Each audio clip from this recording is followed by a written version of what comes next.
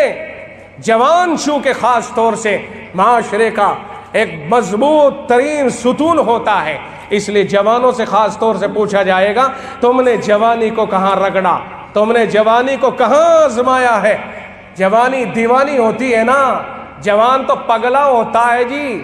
جوان ایک دور ایسا آتا ہے کوئی نظر نہیں آتا، سر کے بال نہ جانے کون کون سے اسٹائل میں کٹا کے، اور پھر اسے یہ نہیں پتا کہ کیسے کیا کرنا ہے کیا نہیں کرنا ہے۔ صاحب اب تو ڈریس یہ بال کٹنگ کرنے والوں نے بھی پورا چارٹ بنا کے رکھ لیا، کوئی کتے جیسی کٹنگ، کوئی خنزیر جیسی کٹنگ، کوئی فلاں جیسی کٹنگ، کوئی ایسا لگتا ہے جیسے چھتری اس نے سر کے اوپر لگوا لی ہو کہ صاحب اب تو اسے دھوپ بھی نہیں لگے گی۔ کوئی کیسا بڑا کارٹون، کوئی کیسا بڑا کارٹون، یہ کارٹون ابو الکارٹون، ابن الکارٹون نہیں، کارٹون ابو الکارٹون، جد الکارٹون، یہ کارٹونوں کے بڑے سرپرست بن کر کے وہاں سے آتے ہیں۔ اور اس نے کئی روپے لیے؟ کہا 300 روپے لیے، 400 لیے، 500 لیے کارٹون بنانے کے۔ پہلے ہوتا یہ تھا کہ اگر اونچے نیچے کٹ گئے، اوپر نیچے سے کٹ گئے، آگے پیچھے ذرا ادھر ادھر ہو گئے، اس سے لڑائی لڑ لیا کرتے تھے کہ تینے میرے بالوں کا کیا کر دیا، برابر کیوں نہیں کاٹے۔ آج کارٹون بننے کے پیسے دیے جا رہے ہیں باقاعدہ طریقے پر۔ اب تو جوانوں کو بس یہی دکھ رہا ہے جی نیچے سے، اور بعض بھائی تو اس میں اس طرح سے لگواتا ہے کہ صاحب جیسے کھجلی ہو گئی ہو، ادھر سے کٹوا دیا اور بلیڈ لگوا کر کے۔ بعض بھائی تو نام لکھوا کے آتا ہے، صاحب نام لکھوا کے آ رہا۔ کون ہے یہ؟ کہا مسلمان کا بیٹا ہے، کہا عبداللہ ہے جی، عبد الرحمن ہے جی، یہ مسلمان ہے جی، یہ اللہ کے رسول کی امت میں ہے جی۔ جب صورتحال یہ بنے گی، آسمانوں سے فیصلے ہوتے ہیں، بلائیں آسمانوں سے آتی ہیں، رحمتیں بھی آسمانوں سے آتی ہیں، فیصلہ کرنے والا کوئی اور ہے۔ ہمارے اوپر جو حالات آتے ہیں کسی اور کی وجہ سے آتے ہیں۔ کون حکومت اور کون حکومت کے کارندے، سن لے خوب اچھی طرح سے، جناب محمد الرسول اللہ صلی اللہ علیہ وسلم نے فرمایا لَتَأْمُرُنَّ بِالْمَعْرُوفِ وَلَتَنْهَوُنَّ عَنِ الْمُنْكَرِ، فرمایا تم ضرور بالضرور ہر حال میں اچھی باتوں کا معاشرے میں پھیلاتے رہو۔ اور توجہ ہے کہ نہیں ہے؟ اے ہریا، ہری ٹوپی والے، سونے کی اسی ٹوپی والے، ذرا تیری بات کر رہا ہوں میں، توجہ ہے کہ نہیں ہے؟ ادھر دیکھ، ادھر میری طرف، میں تجھے دیکھ رہا ہوں، تو مجھے دیکھ، توجہ نہیں ہے؟